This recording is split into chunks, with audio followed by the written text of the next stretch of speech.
कक्षा 10वीं, विषय हिंदी, पूरक पठन मन। कवि विकास परिहार। घना अंधेरा, चमकता प्रकाश और अधिक। कवि कहते हैं कि जब चारों ओर घना अंधेरा छा जाता है तब प्रकाश की छोटी सी किरण फूट पड़ती है। वैसे ही हमारे जीवन में दुख हमें घेर लेते हैं, तब उस दुख से बाहर निकालने का मार्ग भी दिखता है। जैसे घने अंधकार को एक प्रकाश की छोटी सी किरण भी फूट पड़ती है, वैसे ही हमारे जीवन में होता है। करते जाओ, पाने की मत सोचो जीवन सारा। करते जाओ, पाने की मत सोचो जीवन सारा। कवि कहते हैं हमें अपने कर्म करते रहना चाहिए, फल कब मिलेगा यह मत सोचो। अपने कर्म पथ पर आगे बढ़ो। यानी जिस तरह से माली पौधों को पानी देता है, लेकिन जब ऋतु आता है तभी फल आते हैं, वैसे ही आप अपना कर्म करते रहो और उस कर्म से जैसे कि अपेक्षाएं मत रखो और कर्म करते रहो। एक समय ऐसा आएगा कि आपके कर्म का आपको अच्छा फल प्राप्त होगा। जीवन नैया मझधार में डोले, संभाले कौन। जीवन नैया मझधार में डोले, संभाले कौन। अपना जीवन नाव जैसा है जो पानी की लहरों में आगे बढ़ता है। नाव मझधार में डूबने लगती है, यानी संकट में है, हमें ही बाहर निकलना है। कोई दूसरा हमारे संकट में हमें उस संकट से बाहर निकालने के लिए नहीं आएगा। तो हमेशा अपने पास हिम्मत रखना है। जीवन में आए हुए संकट जरूर जैसे दूर हो गए और कल का दिन आपका होगा। रंग बिरंगे रंग संग लेकर आया फागुन। रंग बिरंगे रंग संग लेकर आया फागुन। फागुन मास वसंत ऋतु के साथ अनेक रंग लेकर आता है, लोगों में उल्लास और खुशी भर देता है। तब हमें दुख और परेशानियों को भूलकर अपने साथ होली तथा वसंत ऋतु का आनंद लेना है।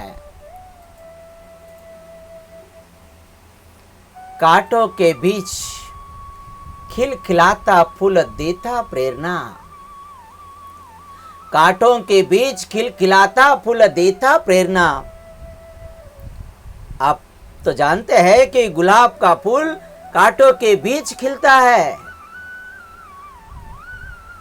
जैसे हमें यह संदेश देता है कि विपरीत हालत में भी हमें हंसकर जीना है और अपना कर्म करते रहना है और अपने कर्मों से दूसरों को आनंद देते रहना है। भीतरी कुंठा आंखों के द्वार से आई बाहर। भीतरी कुंठा आंखों के द्वार से आई बाहर। हम कभी निराश हो जाते हैं, हमारा मन उदास हो जाता है, लेकिन जब आंसू आंखों से बहते हैं तब मन की निराशा आंखों से बाहर आती है। जैसे निराशा दूर हो रही है, ऐसे ही अपेक्षाएं मन में रखना है। सारे जल से धुल गए विषाद मन पावन। खारे जल से धुल गए विषाद मन पावन। जब मन का दुख का आंसू बनकर बाहर आता है तो मन शांत और पावन हो जाता है। हमें दुख में न दबाकर इसे बांटना चाहिए, इससे मन का विषाद दूर होता है।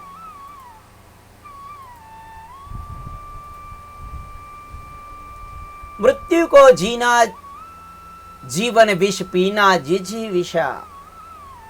मृत्यु को जीना जीवन विष पीना है जिजीविषा। कवि कहते हैं कि मनुष्य के जीवन में दुख निराशा होती है, यह झेलना विष पीने जैसा है, लेकिन फिर भी मनुष्य सब सहकर जी लेता है। वैसे ही हमें संकटों से न घबराकर उनका सामना करके आगे बढ़ना ही जीवन है। मन की पीड़ा छाई मन बादल बरसी आंखें, चलती सात पटरियां रेल की फिर भी मौन। जैसे आकाश में घने बादल होते हैं तो वर्षा होती है, वैसे मन में गहरी पीड़ा हो तो आंसुओं के रूप में हमारी आंखें से बहती है। रेल के पटरियां सदा साथ चलती है, परंतु सदा मौन रहती है, अपने कर्मों का ढिंढोरा नहीं पीटती। वैसे ही हमें कभी हमारे अच्छे कर्मों का दिखावा नहीं करना चाहिए और अपना कर्म करते रहना है। सितारे छिपे बादलों की ओट में सुना आकाश, सितारे छिपे बादलों की ओट में सुना आकाश। सितारे आकाश की शोभा बढ़ाते हैं। अगर सितारे बादलों की ओट में छुपे तो आकाश सुना हो जाता है। वैसे समाज में कुछ लोग अपने कर्मों से समाज की शोभा बढ़ाते हैं, उनके बिना हमारा जीवन सुना है। तुमने दिए जिन गीतों को स्वर हुए अमर, तुमने दिए जिन गीतों को स्वर हुए अमर। कभी कहते हैं कि जिन गीतों को तुमने स्वर दिए वह अमर हो गए। वैसे इस संसार में हमारे सत्कर्म अंत तक याद किए जाएंगे। यदि अपने कर्म अच्छे हो तो सदा के लिए हम अमर हो जाते हैं। सागर में भी रहकर मछली प्यासी ही रही, सागर में भी रहकर मछली प्यासी ही रह गई। कभी कहते हैं कि मछली सागर में रहती है लेकिन सागर उसकी प्यास नहीं बुझा सकता। वैसे धनी के पास कितना भी धन हो, अगर जरूरतमंद के काम ना आए तो उसका बड़प्पन बेकार है। कवि ने कहा है कि कवि कहते हैं मछली सागर में रहती है लेकिन सागर उस मछली की प्यास नहीं बुझा सकता। वैसे ही धनी के पास कितना भी धन हो, अगर वह जरूरतमंद के काम ना आए तो उसका बड़प्पन बेकार है।